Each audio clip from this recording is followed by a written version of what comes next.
devia ser um homem muito bom em matemática. Devia ser ótimo em exatas. Porque para você trabalhar com financeiro, você tem que gostar de matemática. Você tem que saber fazer conta. Naquela época não tinha calculadora. Então se fazia a conta ali, na tinta, na cabeça. Então Mateus, ele com certeza era um homem que sabia trabalhar com exatas. Ele trabalhava com a circunstância da terra humana. E quando ele viu esse fato acontecer, Mateus 23, ele falou: não, eu preciso relatar isso. Porque isso é tudo aquilo que eu estou desacostumado a ver no meu dia a dia. A pessoa vai lá, paga 100 de imposto. E ela dá uma nota de 200. Então qual é o troco? 100. Isso aí ele sabia fazer. Ele sabia trabalhar com as coisas da terra. Mas Mateus estava aprendendo a lidar com as coisas do céu. E é isso que a igreja precisa aprender. Nós precisamos aprender a lidar com as coisas do céu, para que a gente manifeste na nossa vida aqui na terra as obras do céu, as obras de Deus. Então eu não posso ser mais uma pessoa natural, eu tenho que ser sobrenatural. Então diz assim o texto sagrado, Mateus 8, 23 a 27. Entrando ele no barco, ele aqui é Jesus, tá? Seus discípulos o seguiram. E eis que no mar se levantou uma tempestade tão grande que o barco era coberto pelas ondas. E ele, porém, estava dormindo. Presta atenção. Uma situação que acontece no dia a dia da gente. Entrando ele no barco, saindo para viver mais um dia. Você sai da sua casa, ou você trabalha dentro da sua casa, você liga o computador, você liga o tablet, você liga o celular. Você começa mais um dia. Estou pronto para viver mais um dia. Mas você não sabe o que vai acontecer no seu dia. Você pode ter no seu dia surpresas boas e surpresas difíceis, tribulosas. Mas você está lá no barco. Você está pronto para viver aquele dia, mas você não sabe o que vai ser aquele dia, que é o futuro. Então por isso a gente tem que viver um dia de cada vez. O amanhã, ainda que eu tenha todo um planejamento, eu gosto de planejar que você seja essa pessoa, o amanhã pertence ao ser. Então você tem que aprender a deixar o dia de amanhã para Deus cuidar. Diga, eu preciso deixar o dia de amanhã para Deus cuidar. Ainda que eu faça planejamento. Amém.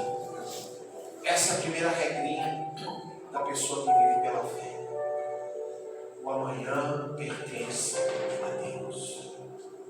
Sabe por quê? Porque se você aprender a ter essa regrinha na sua cabeça, você vai vencer uma coisa chamada mal da humanidade, a ansiedade.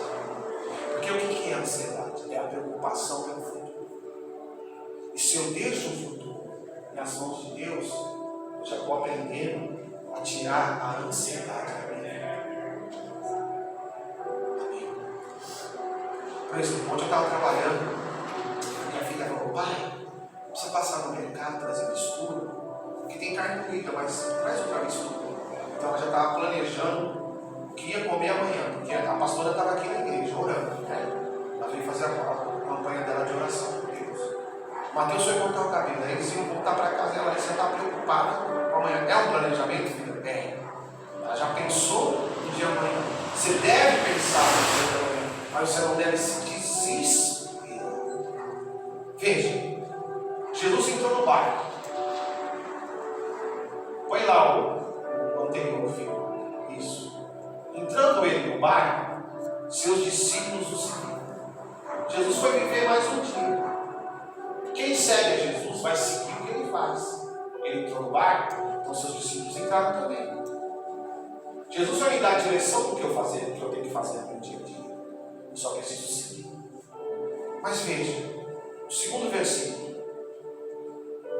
Eis que naquele dia específico, se levantou uma grande tempestade. Quantos são os nossos dias que se levantam tempestades? Você pode levantar amanhã e enfrentar um problema muito grande. Eu atendi uma pessoa essa semana, finalzinho da noite, não, no começo da noite, era umas 6h30, 7 horas. Eu peguei um rapaz numa rua lá perto da nossa casa, e falei, moço, meu carro quebrou hoje, deu um problema, estourou a correia. Eu falei, moço, você já viu o problema? Ele falou, já. Liguei pro seguro, o seguro pegou meu carro, levou no meu mecânico, eu falei, então, já está resolvido. Não deixa esse problema tirar sua paz, vai para casa, eu falei para ele, toma um banho gostoso, come a janta que a sua esposa fez para você. Eu falei desse jeito para ele, e descansa seu coração, que o problema já está resolvido. As pessoas estão sofrendo pelo que já foi resolvido, ou pelo que vai se resolver. Você não pode sofrer por isso. Amém, Manuel? A ansiedade é o sofrimento pelo que não aconteceu ainda. Eu falei, mas seu carro já está bem? Ele só não pode resolver hoje. Claro, são 6 horas da tarde, Senhor. Ele não vai fazer o seu conselho 6 horas da tarde, vai fazer amanhã. O Senhor tem que esperar.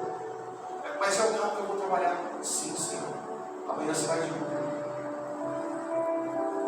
Um dia de cada vez. Jesus entrou no barco. Uma grande tempestade se levantou. Como que ele estava? Dê a última palavra. Dormindo. Jesus conseguia dormir em meio à tempestade. Diga para essa pessoa que está do sol, você tem que dormir em meio à tempestade. Porque o sono faz parte do descanso da mente, do corpo e da alma. Se você pular essa etapa, você não vai viver bem. Você tem que dormir. Nem que seja algumas horas, mas você tem que dormir em meio aos problemas. Ai, amanhã eu tenho que pagar 10 mil. Você tem que dormir nessa noite. Jesus dormiu, cara. Você acha que ele não sabia ali que ia se levantar uma tempestade? Claro que ele sabia, ele fez de propósito. Ele falou, eu vou dormir só para ver como os meus discípulos vão reagir. Ele podia ter repreendido a tempestade antes dela começar. Ele podia ter dado ordem para a natureza não se movimentar antes dele dormir. Mas ele fez de propósito. Ele dormiu antes só para ver quais seriam as atitudes dos discípulos. Olha como estava a situação. O mar se levantou. Naquele dia veio um problema tão grande que o barco era coberto pelas ondas. Ou seja, os problemas eram maiores que os discípulos. Gente, às vezes nós enfrentamos na vida problemas que são maiores do que a gente. E quando você enfrentou a cirurgia de novo, não era maior do que você? Você não passou? Teve um dia que você passou mal, fiquei sabendo, você quase foi, mas Deus não permitiu seguir. Na vida, filhos, a gente enfrenta problemas que são maiores que a gente. Tem hora que você fala, não consigo isso. Quantas horas durou a cirurgia? 5 horas. 5 horas de cirurgia. Você tem pena na alguma coisa? Tenho 2 pinos e uma placa. Você não está vivo? Graças a Deus. Eu tinha ouvido um vídeo seu para essa mulher, é louca. É louca. Está fazendo uns negócios assim, ó. Estou fortalecendo. Eu sei. As coisas, gente, elas vão surgir na nossa vida e a gente não sabe como, pastora, não surgiu o refluxo. Quantos meses? 5. Aqui. Você não está aqui. O problema era maior que ela. Eu via, tossia, emagreceu 20 quilos, mas não está aqui. A gente não sabe o que vai acontecer naquele dia, mas Jesus estava numa situação dormindo, ele estava descansando na tempestade. Ele estava, Ronaldo, Coração calmo. A posição de Jesus foi dizer assim: olha, eu sei que meu Pai está no controle. Nós não vamos morrer nesse mar. É assim que você tem que viver. Quando aparecer as lutas na sua vida, você tem que dizer: o meu Deus está no controle, eu vou passar por essa situação. Amém. Era o recado que ele queria passar para os seus discípulos, sem falar uma palavra. Estava dormindo, estava confiando. Esse dormir significa confiar, descansar, crer no meu Pai. Meu Deus está no controle de tudo. Diga para essa pessoa que está ao seu lado assim: você sabia que nessa situação que você está passando, Deus está no controle de tudo? É isso que você precisa saber. Deus está no controle de tudo. Você só não pode, nós, nos desesperarmos e sofrer pelo que não aconteceu. Não aconteceu ainda. Gente, o naufrágio não aconteceu como que Jesus estava dormindo. Mas os discípulos já estavam assim: ixi, nós vamos naufragar. Nós vamos naufragar. É hoje o dia que a gente morre. Acorda, Jesus. Acorda, Jesus. É assim mesmo. Mas não tinha acontecido. Os discípulos estavam sofrendo. Acorda, Jesus. Dessa noite a gente não passa. Jesus assim: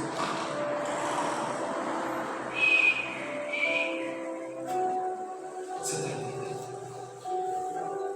Em que posição a sua mente está? De descanso ou de desespero? A mente de Jesus estava na posição de descanso. Estava dormindo em meio à tempestade. Você tem que programar a sua mente para ela viver nessa posição, nessa chave. Senhor, eu vou fazer minha parte, eu vou ser diligente, eu vou ser prudente, eu vou ser paciente, minha mente vai ser renovada, eu vou viver os frutos do Espírito Santo, mas eu vou deixar para o Senhor o que eu não posso fazer. O que eu posso fazer, eu vou fazer, mas aquilo que é além de mim, o Senhor vai fazer. A mente de Jesus vivia na posição de descanso. Ele fazia o que ele tinha que fazer, mas ele sabia que tinha coisas que o Pai ia resolver através dele. O grande segredo para esse problemão da humanidade, que é a ansiedade e a depressão, se chama descansar, confiar, viver um dia de cada vez. Todo dia você entra no barco e sai do barco, entra no barco e sai do barco. O barco é a vida, o barco é o dia a dia, são as suas emoções. Carol, você e o Mateus são médicos da mente, são médicos da mente. Vou falar que é um psiquiatra só, não, é um psicólogo também. Vocês ajudam pessoas, uma infinidade de pessoas, a viver isso aqui, a dormir, descansar, tirar o foco do problema. O foco dos discípulos era só a tempestade, o foco de Jesus era confiar no Pai. Você percebe como que a mente está focada em outra coisa? Os discípulos estavam focando na tempestade. Meu Deus, vou morrer. Ixi, é o barco que está sendo coberto pelas ondas. Meu Deus, esse homem fica dormindo, esse homem é todo. Jesus está dormindo, cara. Confiando no que ia acontecer, que é o melhor. A mente positiva, ela não gera ideias negativas. A mente positiva, ela gera ideias positivas, realistas e positivas. A mente negativa, ela gera só futuro negativo. A pessoa só vê o pior. Vamos morrer, vamos morrer. Não. Jesus sabe muito então que é morrer com Jesus. Mesmo ele dormindo, ele era Jesus, ele ia dar um jeito. O que você precisa entender é que mesmo a situação que você está passando, seja pior e mais difícil que você já viveu na sua vida, Jesus vai dar um jeito. Ele vai dar um jeito. Ah, pastor, mas você está falando isso? Você não sabe do meu problema. Você não sabe quanto eu tenho que pagar na sexta-feira. É você que vai pagar. Ou é o dono do ouro da prata? É Ele. Continuando.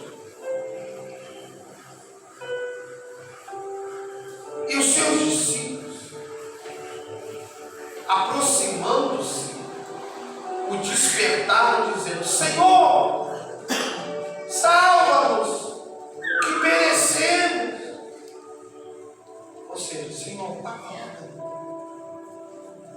Gente, parece que algumas pessoas, elas não estão muito antenadas no mundo que vivemos, sim ou não? Mas é porque elas têm um grau de confiança tão grande em Deus que nada abala elas. Aí você vai lá: meu Deus, você é muito calmo, você não está vendo o que está acontecendo? Acorda, menino. A mesma coisa que vocês olham com Jesus: acorda, Jesus, o Senhor não está vendo que a gente está morrendo? Senhor, a tempestade está aqui, o Senhor está dormindo. É porque, desculpa, o grau de confiança de Jesus no Pai era tão grande que ele sabia que o Pai estava no controle de tudo e que ia dar o controle para ele naquela situação. A pergunta dos discípulos é a pergunta dessa geração: nós vamos perecer, nós vamos morrer. Eu não consigo falar: Senhor, salva-nos, perecemos, não estamos conseguindo resolver o problema. Senhor, tempestade se levantou, não tem o que a gente fazer. Senhor, o barco vai virar. Senhor, o barco está enchendo de água. Senhor, o vento está batendo forte. Só olhando para o problema. O problema, filho, é quando você olha o problema. E o mal da humanidade é olhar o problema que está diante dos seus olhos.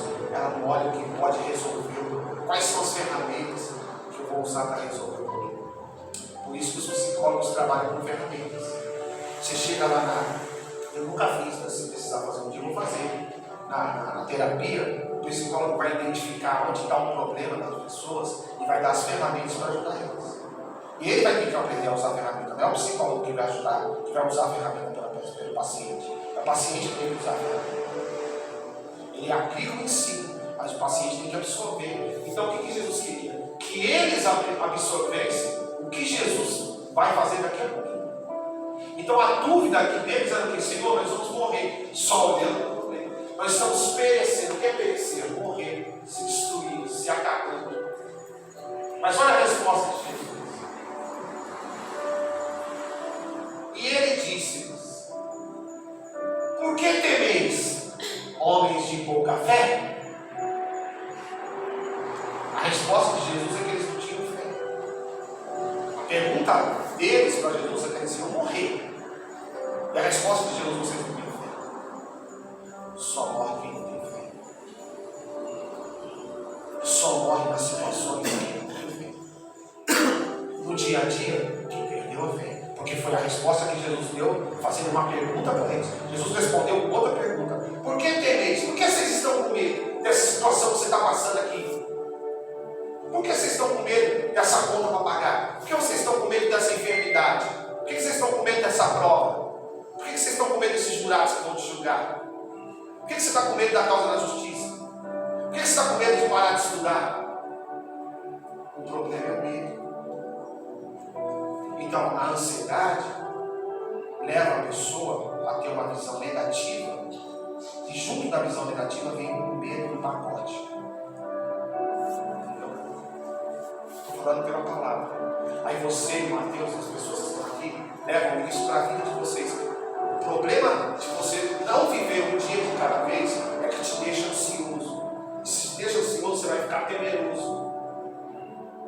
E aí você não consegue usar a fé.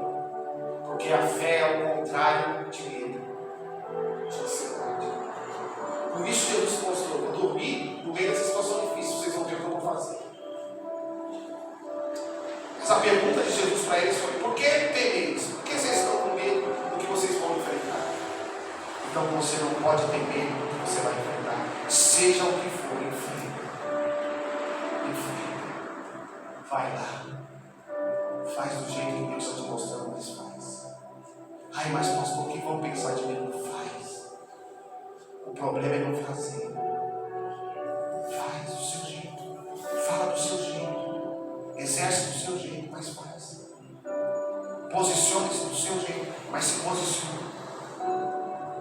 Por que temeis? homens de pouca fé. Naquele momento do estágio, que os discípulos viveram um estágio de 3 anos e meio. Imagina, um estágio de 3 anos e meio com Jesus.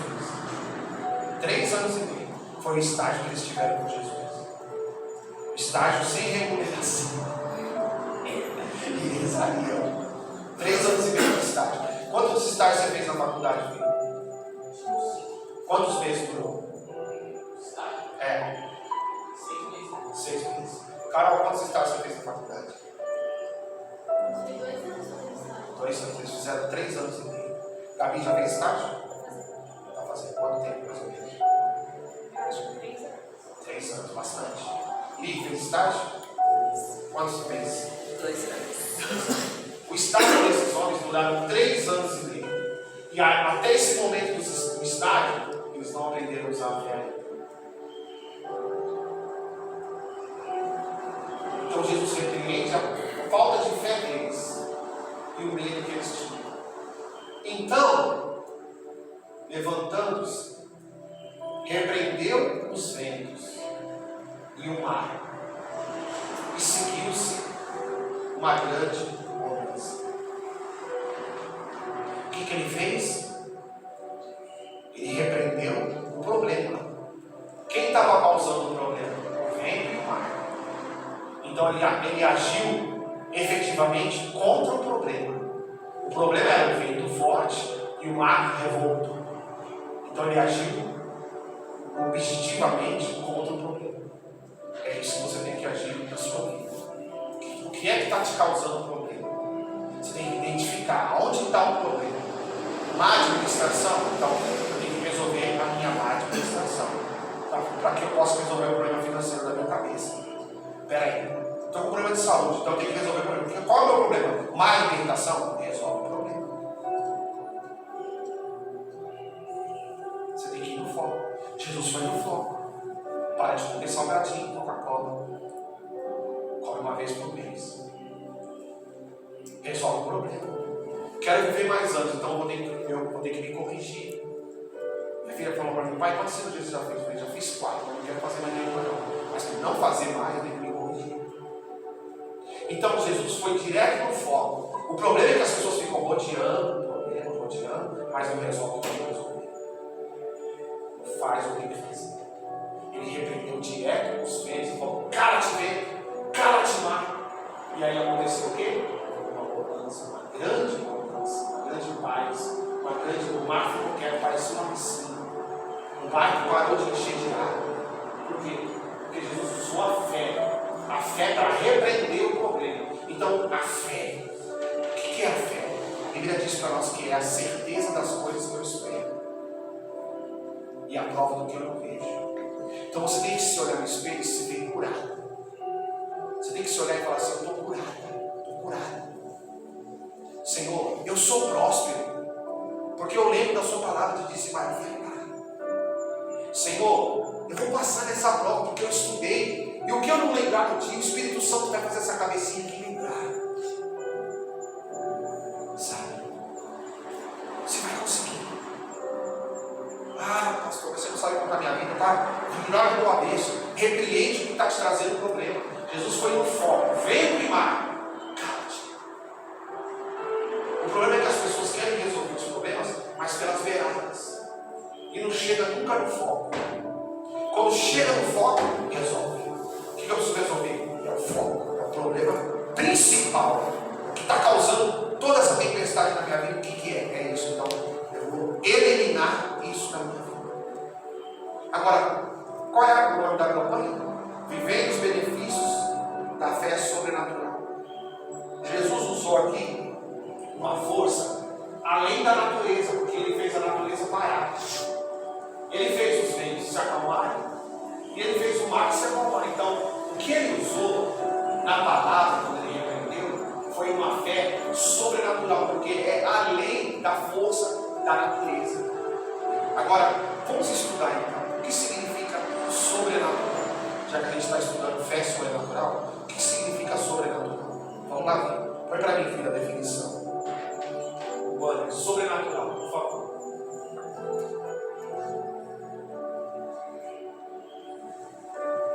ultrapassa o natural, que não obedece às leis da natureza. A gente viu isso se cumprir na palavra, porque a natureza estava tendo um vento forte e um mar revoltado. Jesus foi além da natureza, porque com a palavra dele, com a voz dele, com a autoridade dele, ele repreendeu a natureza. Vento, cala-te. Mar, se acalma. Ele usou a fé sobrenatural, que ultrapassa o natural. Assim tem que ser a nossa vida. A minha vida, o seu estilo de vida, tem que ultrapassar o natural. Para você vencer, você tem que ultrapassar o natural. Qual é o natural? Fazer o que as pessoas, todo mundo faz. O sobrenatural é ir além dos outros. É assim. Diga assim: eu tenho que andar acima da mente. Se você quer chegar em algum lugar na sua vida, você tem que andar acima da mente.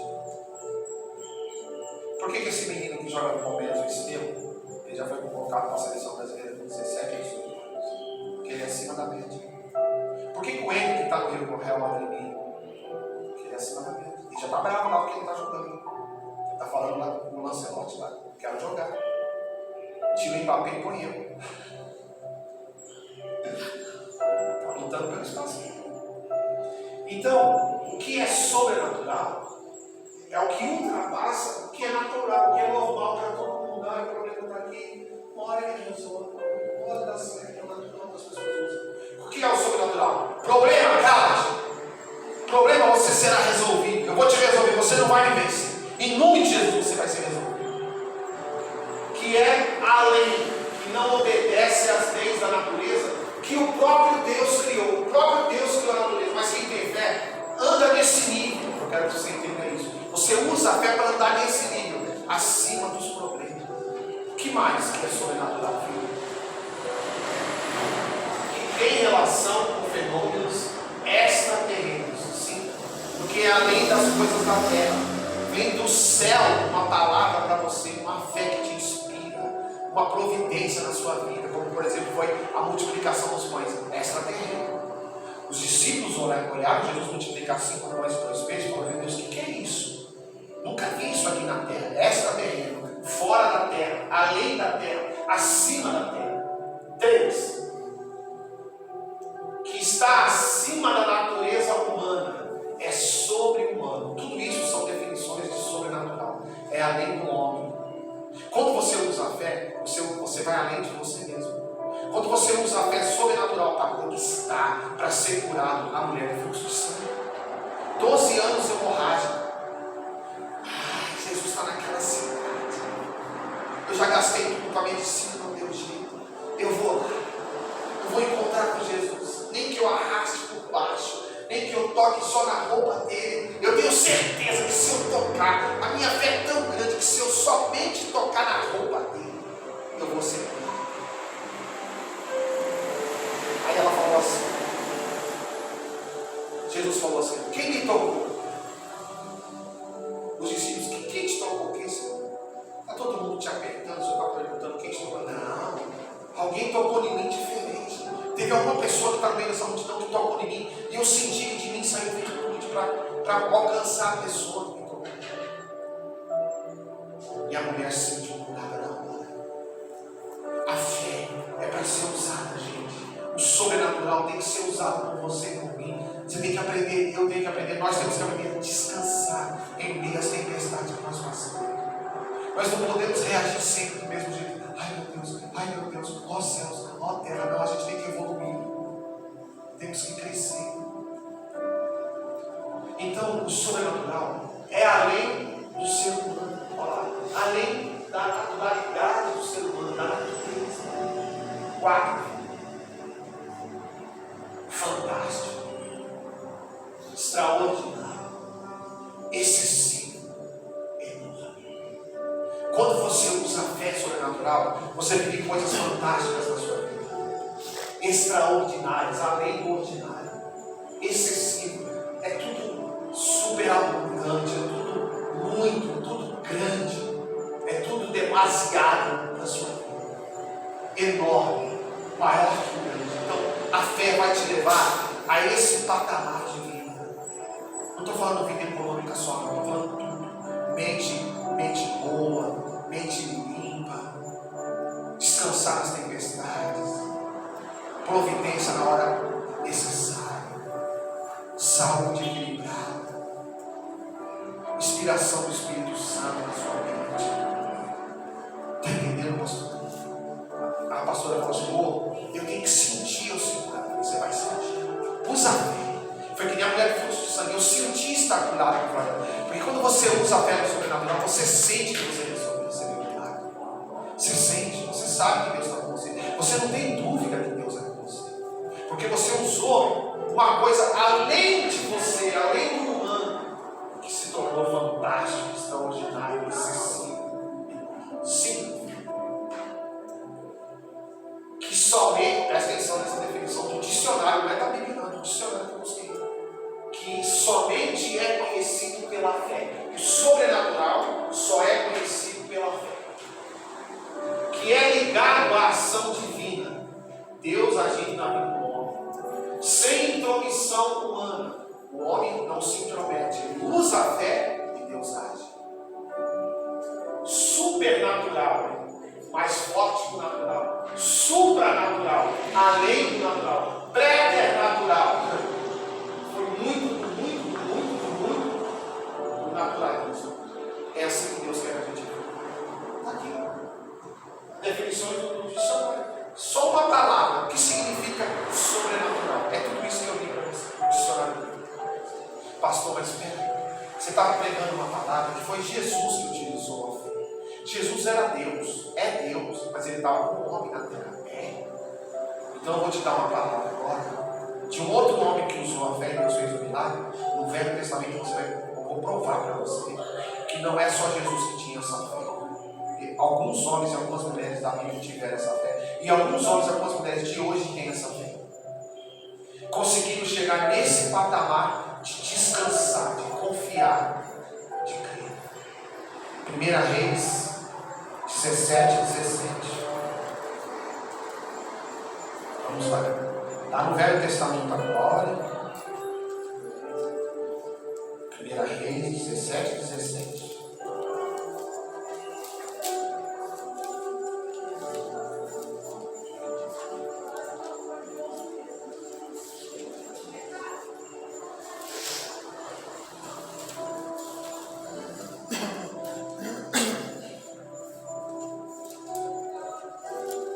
E depois dessas coisas, acha aí, 1 Reis 17.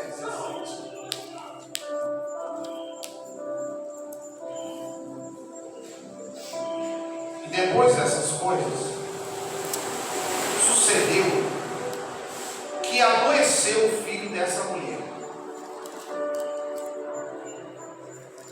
dona de casa, e a sua doença se agravou muito, até que nele nenhum fôlego.